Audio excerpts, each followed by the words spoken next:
नमस्कार, मैं यशोदा चौहान आप सभी का भारत न्यूज़ 27 लाइव में बहुत-बहुत स्वागत है। डेली बेसिस पे ग्राम पंचायत की समस्याएं से हम रूबरू हो रहे हैं। इसी के सिलसिले में आज मेरी मौजूदगी है ग्राम पंचायत ततारपुर में और हमारे साथ जुड़ चुके हैं पूर्व सरपंच शुभराम चौधरी जी।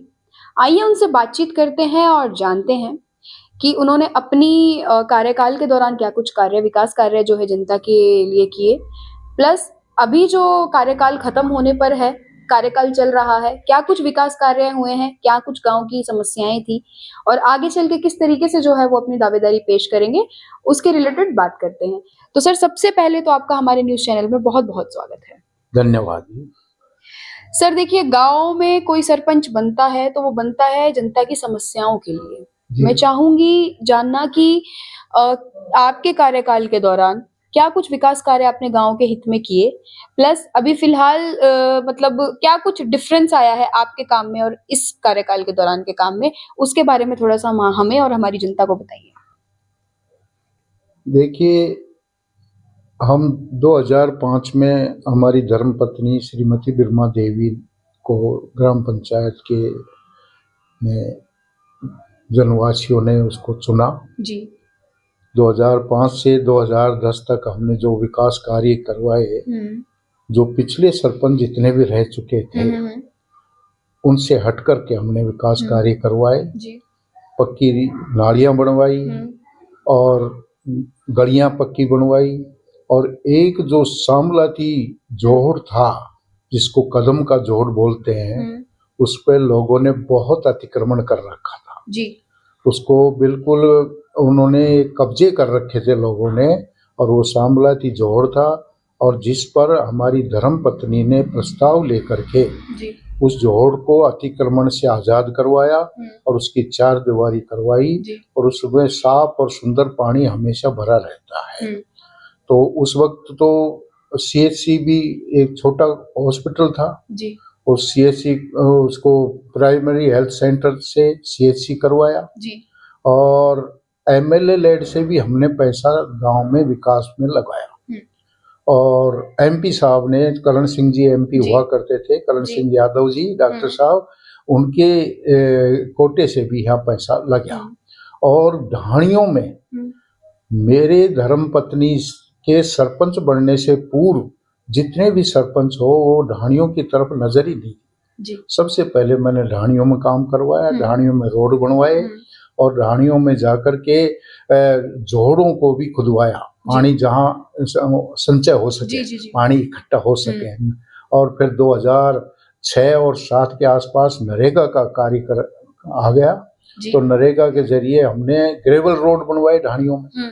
ढाणियों में रोड आने जाने के साधन का अभाव था, तो ग्रेवल रोड बनवाए और ग्रेवल रोड को बनवाने के उपरांत फिर मौका मिला तभी उन पर डामर के रोड भी बनवाने का प्रयास किया। हालांकि डामर का मिसिंग लिंक में हुआ, वो ग्राम पंचायत का काम नहीं होता है, लेकिन फिर भी जब रोड बन गए ग्रेवल तो राज्य सरकार ने उस पर डामरीकरण भी करवा दिया। तो आज सारी ढाणियां जुड़ी हुई है।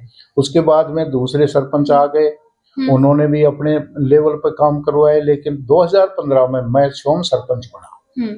जनता ने मुझे आशीर्वाद दिया, मैं सरपंच बना और उस सरपंच बनने के उपरांत मैंने सबसे पहले शिक्षा के ऊपर ध्यान दिया, क्योंकि ग्रामीण में लेवल पर शिक्षा की तरफ बच्चों कम ध्यान होता है। बिल्कुल। तो मैंने स्कूलों को सबसे पहले स्कूलों में टीचर लगवाने का काम किया, टीचरों की कमी नहीं आने दी और सब्जेक्ट खुलवाए। पहले यहाँ सब्जेक्ट नहीं हुआ करते थे, केवल 8 सब्जेक्ट था। उस 8 सब्जेक्ट से केवल बच्चे पढ़ लिख सकते थे, डॉक्टर इंजीनियर नहीं बन सकते थे। तो हमने साइंस फैकल्टी खुलवाई, मैथमेटिक्स भी है आज यहाँ और बायोलॉजी भी है। और फिर उसके तुरंत बाद यहाँ एग्रीकल्चर भी आ गया। हालांकि एग्रीकल्चर का कोई बच्चा एडमिशन न लेने के कारण वो फैकल्टी अभी खुल नहीं पाई है। बच्चों का रुझान कम है, लेकिन एग्रीकल्चर भी यहाँ है। और सबसे बड़ा जो प्राइवेट स्कूलों में बच्चे जा रहे थे, हमने सबको ये आग्रह किया, सब पेरेंट्स को, कि देखो भाई प्राइवेट में बहुत ज्यादा पैसा खर्च होता है, हमारे यहाँ इतनी आमदनी नहीं है लोगों की, तो ज्यादा से ज्यादा बच्चों आप गवर्नमेंट स्कूल में पढ़वाएं। और हमने भामाशाहों का सहयोग लिया। सबसे पहले गांव में 2 भामाशाह थे।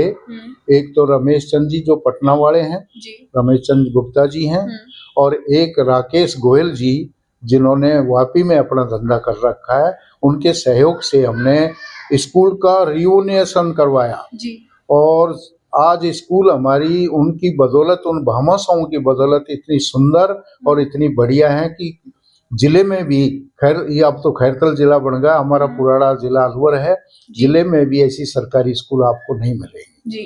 और रमेश चंद जी भामाशाह ने तो एक स्कूल बालिका विद्यालय बनवाया और उसमें अपने ही मम्मी पापा के नाम से उस स्कूल का नामकरण करवाया। सरकार को पूरा पैसा जमा करवाया, जमीन का पैसा भी जमा करवाया उन्होंने और बिल्डिंग का पैसा भी जमा करवाया और अपनी कमाई से उन्होंने स्कूल का निर्माण करवाया।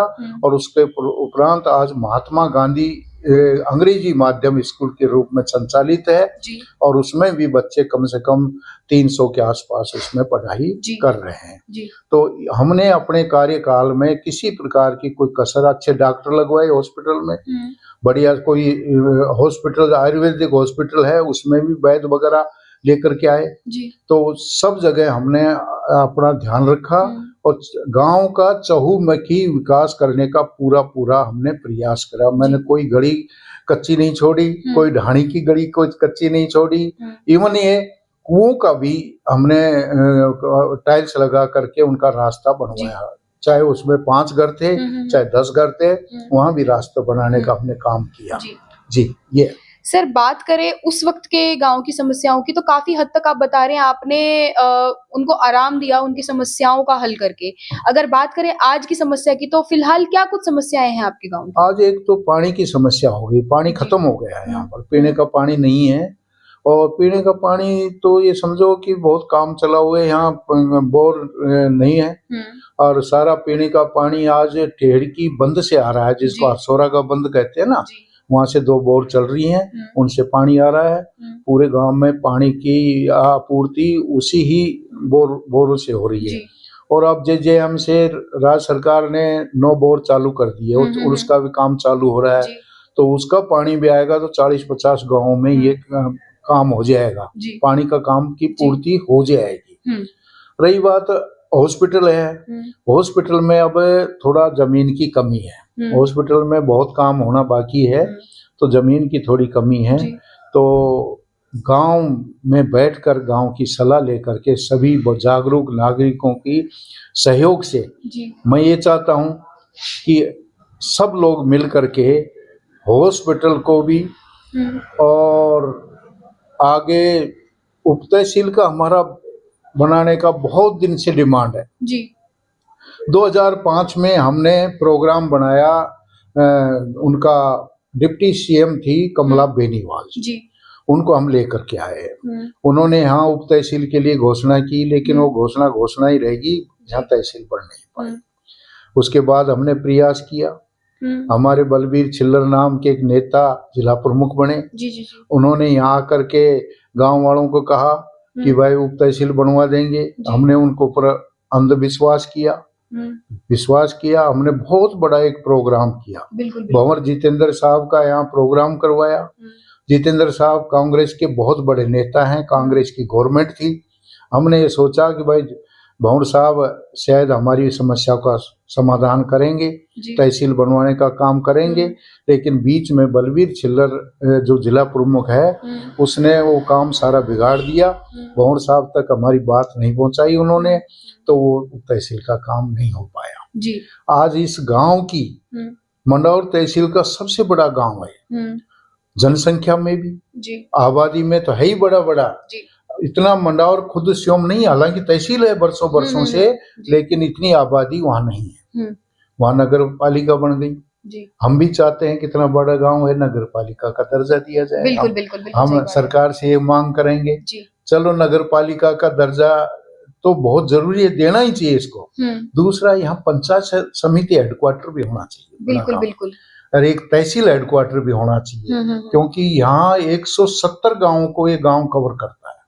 170 रेवेन्यू गांव है ना, हम्म। उनको ये गांव कवर करता है और ये नेशनल हाईवे पर है, बिल्कुल एसएच सही बात है 14 पर सर। स्थित है हाँ जी और हमारे पास पर्याप्त पंचायत के पास भूमि है। जी जो भी यहाँ जितना भी हमारे पास सरकारी कार्यालय आएंगे ना, उसके लिए हमें पर्याप्त भूमि है और उस जी भूमि का हम उपयोग कर सकते हैं। जी रही बात सरकार को अपना कार्यालय भी नहीं बनाना चाहिए, वो मत बनाओ, हम्म हमें तो खाली स्टाफ दे दे।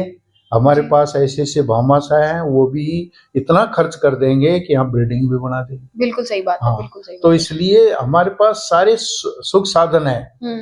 और लेकिन अब एक पानी की समस्या तो इसलिए कि सब जगह ही होगी, ये पानी की बिल्कुल समस्या सही तो बात सभी है सर। जगह है। अभी बहुत हाँ, से गांव हैं जहाँ पे हाँ, पानी हाँ, पीने को भी नहीं है पीने लोगों को भी को, नहीं है। सिंचाई की तो हाँ, बहुत दूर की बात है। हाँ, काफी गांव में सिंचाई के लिए भी पानी नहीं है, अगर हाँ, बात करें तो फसलें हाँ, खराब हो रही हैं, सूख रही हैं। हाँ, तो पानी की किल्लत तो आसपास के गांव में बहुत ही ज्यादा बनी हुई है, अगर हाँ, बात करें तो। बिल्कुल। हाँ जी और ये लोकसभा का चुनाव हुआ तो हमारे माननीय मंत्री जी भूपेंद्र यादव जी ने जनता के सामने जी वादा भी किया था जी कि मैं नहर लेके आऊंगा सिंचाई के लिए। जी तो हम उस उम्मीद में बैठे हुए हैं कि मंत्री जी ने एक अच्छा वादा किया है जी और वो जीते भी जी और केंद्र में मंत्री भी बने। जी हम आशा करते हैं कि हमारी आवाज को मंत्री जी तक पहुंचाओ ताकि यहाँ किसानों की सिंचाई के लिए नहर का पानी वो ले आए। हमारा 1966 में हरियाणा से एक समझौता हुआ था पानी का। अगर उस समझौते को लागू कर दे माननीय मंत्री जी, तो हमें पानी मिल सकता है बहरोड को, नीमराणा को, आपके मंडावर को, बानसूर को, इनको पानी मिल जी सकता है। बिल्कुल बिल्कुल हाँ, सही बात है सर। सर देखिए, बात करें योजनाओं की तो सरकार द्वारा बहुत सी योजनाएं हैं जो कि बनाई जा रही हैं। हाँ जी, हाँ जी, बहुत सारी योजनाएं हैं जो बनाई जा रही हैं। बात करें प्रधानमंत्री आवास योजना की, हाँ, तो प्रधानमंत्री आवास योजना के तहत गरीब तबके के लोगों को, कितने लोगों को जो है घर बनाए गए हैं, दिए गए हैं। पट्टा वितरण की भी बात की गई थी पट्टा इसके वितरण तहत। भी हुए हैं। तो आप बताइए थोड़ा-सा, मतलब आपके समय में ऐसा कुछ था या नहीं था, और अभी क्या कुछ कार्य इस योजना के तहत जो है मेरे हुए हैं? समय में इस योजना का नाम दूसरा था। हुँ, पीएम आवास योजना न होकर के जब लागू ही की थी पीएम जी, आवास योजना, उस वक्त हमने कभी 27 से जो लाभार्थी होने चाहिए थे ना, जी, उनकी लिस्ट बना करके हमने सरकार को दी थी। जी। उस लिस्ट में से मेरिट से चल रहा है। हुँ, मेरे को जहाँ तक नॉलेज है, वर्तमान सरपंच या सेक्रेटरी वीडियो को पता होना चाहिए, लेकिन 3-4 मकान पीएम आवास के बने हैं। बने हैं। हाँ, बने हैं। जी। और भी पीएम आवास के मकान कोई सैंक्शन आई है, वो भी चालू है, हो रहे हैं। जी, और पीएम आवास से मकान बनने चाहिए। हमारे यहाँ बहुत गरीब तबका है, एससी तबका बहुत है, जी, एसटी तबका भी बहुत है। तो एससी और एसटी के पास कोई इतनी बड़ी जमीन भी नहीं है, जी। इतना बड़ा कोई रोजगार भी नहीं है, बिल्कुल वो सर। नरेगा के ऊपर आधारित है। जी, और दूसरा जो फसल होती है उस वक्त वो मजदूरी के ऊपर जी, आधारित है, मजदूरी करने जाते जी हैं। सर। फसल के ऊपर तो उनको जरूर 400-500 की रुपए की मजदूरी पर मिल जाती है। बिल्कुल। बाकी नरेगा की मजदूरी, मैं इस आपके चैनल के माध्यम से ये और मांग उठाना चाहूंगा कि नरेगा की मजदूरी को बढ़ाना चाहिए। बढ़ाना चाहिए, बहुत कम है। 250-300 रुपए में हाँ, किसका गुजारा होता है? 250-300 एक तो मजदूरी 250-300 रुपए, फिर वो भी समय पे नहीं मिलती। समय पे नहीं मिलती, बहुत लेट आती है। बिल्कुल। हाँ, और इसके जो कार्य दिवस है ना, जी, 100 की जगह 150 तो कर ही देना चाहिए। बिल्कुल सही 150 बात तो है। कर ही देना चाहिए। और मैं इकोनॉमिक्स का स्टूडेंट हुआ हूँ, एमए जी, इकोनॉमिक्स किया था मैंने जी। 1976 में। हुँ, मैं अच्छी तरह से इस बात को मैं जानता हूँ। हालांकि प्रधानमंत्री जी के पास तो दुनिया भर के अर्थशास्त्री बैठे हुए हैं, बिल्कुल सही बात है माननीय सर। मुख्यमंत्री जी के पास भी बिल्कुल, दुनिया भर बिल्कुल। के अर्थशास्त्री बैठे बिल्कुल होंगे, सर।